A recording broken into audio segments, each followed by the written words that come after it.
This player assessment was performed by Dr. Chris Yeager, PhD in Human Performance, as Special Assistant to Carmen Fusco, Pro Scouting Director, Seattle Mariners. The player is Stephen Barnes, Stevenbarnes, right-handed pitcher out of Mississippi Valley State University, 6'3", 200 pounds. Barnes has a low 90s fastball with a hard slider and a very good changeup. He averaged over a strikeout per inning for Division I Valley State. He did well against some of the best competition, including LSU, who he threw 3 scoreless innings against to finish out the game. The ERA was inflated by some untimely walks. Barnes did not begin pitching until college, and I do not think that he has had time to fully develop his craft. Barnes has a nice long frame and will continue to add muscle and mass over the next 4 to 5 years.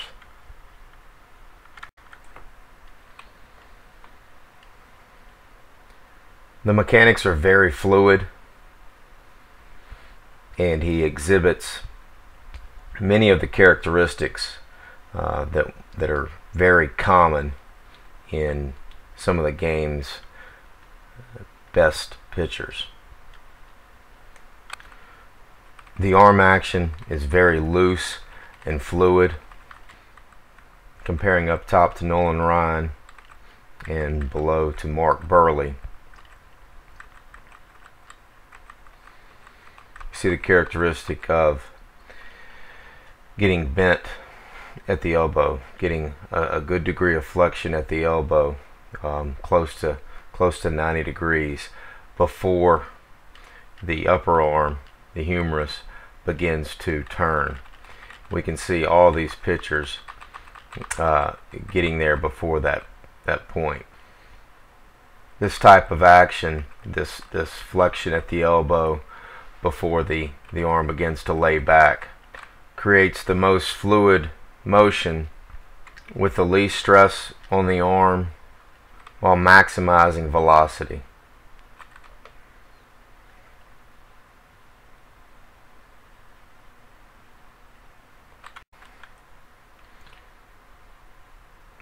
Ryan, Burley, and Barnes all get the ball out of the glove a bit differently, but they all get flexed at the elbow 90 degrees before the humerus begins to externally rotate, bringing the ball up and laying back.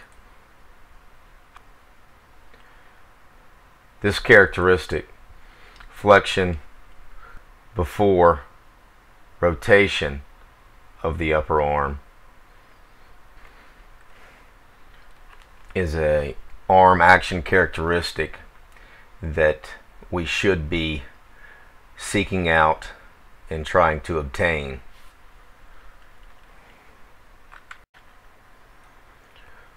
Barnes's lower half also mechanically sound.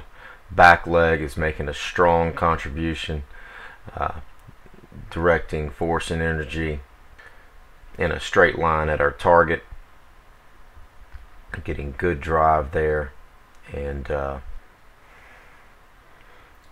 we have good control, dynamic balance, and again,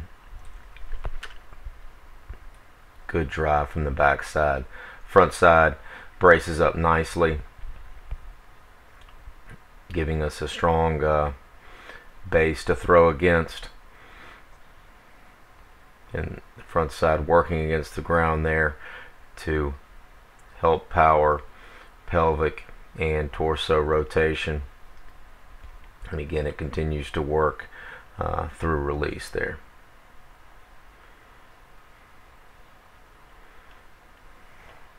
Again, very effective use of the legs, very effective and efficient.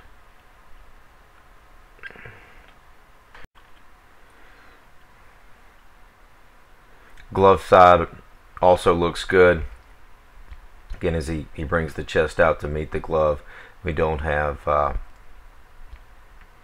excessive glove movement away from the center line of the body. Barnes' glove movement minimizes unwanted energy moving away from our target. So again, this is a very effective, efficient use of the front side. Glove side, front side of the upper looks very good. In addition, the head is quiet. We don't have any unnecessarily violent movements of the head. The head is very quiet as he works through release.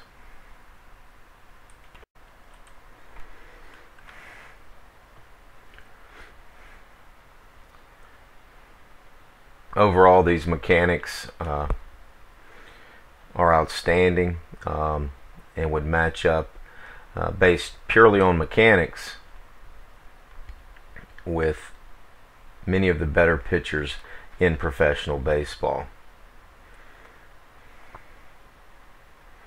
Again, I think Barnes has room to grow physically.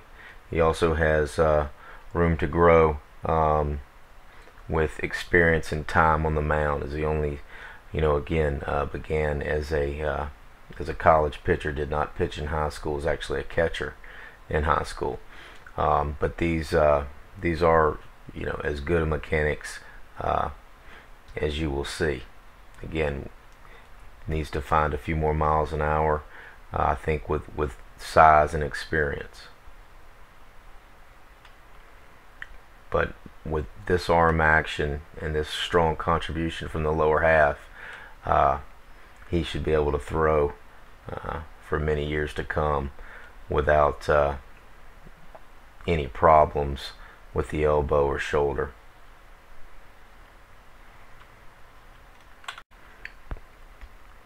So in summary, it is my very strong recommendation to offer this young man a contract.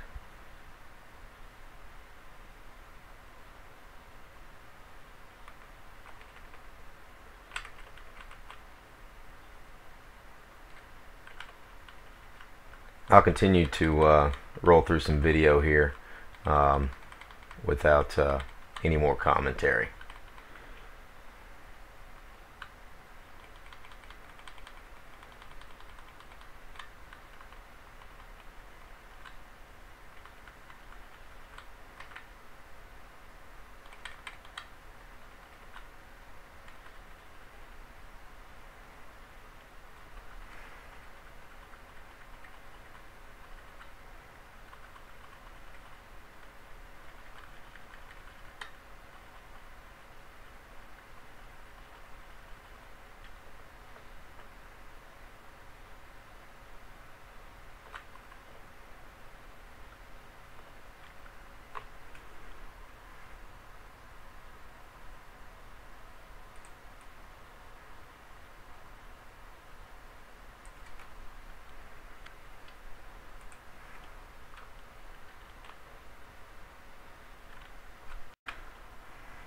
Here's Curt Schilling.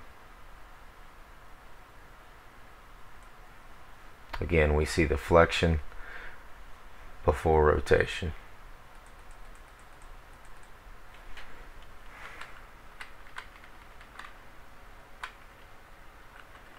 Flexion before rotation.